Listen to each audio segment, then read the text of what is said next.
নমস্কাৰ, মই দীপজ্যোতি। আজি অন্য এটা ব্লগলৈ আপোনালোকক স্বাগতম জনাইছোঁ। আজিৰ ৰেচিপিটো হৈছে বাহু মাছৰ পেটুৰ পিতা। পেটু কেনেকৈ বনাব পাৰি তাৰে ৰেচিপিটো বনাইছোঁ। বিশেষ তেনেকৈ কুক লোৱা নাই। পিঁয়াজ সৰু সৰু দুটা কাটি ল'লোঁ আৰু জলকীয়া কাটি ল'লোঁ, দেখিলোঁ হাফ কাটি ল'ব। আৰু বাহু মাছৰ পেটুত দেখিছে যথেষ্ট তেলি। তো ধুই ল'লোঁ মই। এতিয়া কেৰাহীখন যিহেতু গৰম হ'ল, তেল অলপ দি দিলোঁ। আৰু তেলৰ পৰিমাণ নিচেই কম দিছোঁ, কাৰণ বাহু মাছত যথেষ্ট তেল ওলায়। আগতে পিঁয়াজ অলপ ফ্ৰাই কৰি ল'লোঁ। তাৰপৰা জলকীয়া পুলি আপোনালোকে জোখত লৈ ল'ব, যাতে যিমানটো জ্বলা আপোনালোকে খাব পাৰে। আৰু কাটি ল'ব। মই হাফকৈ কাটি লৈছোঁ। জলকীয়াটো হাফকৈ কাটি ল'ব ধুনীয়াকৈ। যিহেতু মই বনাম আজি ভাতৰ লগত, যিহেতু আপোনালোকে বেঙেনাৰ লগত বনাই দেখে কিছুমানে। তো বেঙেনা যিহেতু আনি থোৱা নাই, মোৰ ভাত আছিলে, ভাত কেইটামান মই লৈ ল'লোঁ।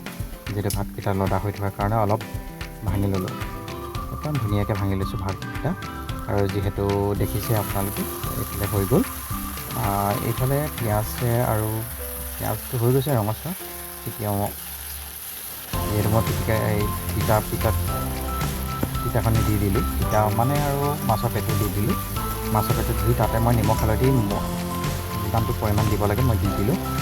আৰু তাৰপিছত এই ফ্ৰাই কৰি আছোঁ। অলপমান ফ্ৰাই কৰি ল'ব, ভালকৈ ফ্ৰাই কৰি ল'ব আপোনালোকে। তাৰপিছত ফ্ৰাই কৰি লোৱাৰ পিছত মই গোন্ধটো, যিহেতু মাছৰ গোন্ধটো ওলায়, তাৰ বাবে মই অলপমান জিৰা দি দিছোঁ। লগত অকণমান কালাৰৰ কাৰণে কাশ্মীৰ মিৰ্চটো দি দিছোঁ। কালাৰটো ধুনীয়া হ'ব আপোনাৰ।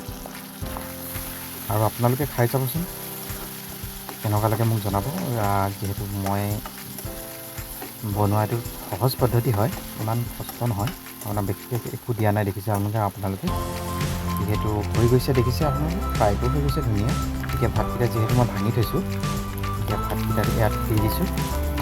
আপোনালোকে চাব, ভাতকেইটা ধুনীয়া এটা কালাৰ ওলাব, চাব দেই আপোনালোকে ফ্ৰাই কৰি দিয়াৰ লগে লগে।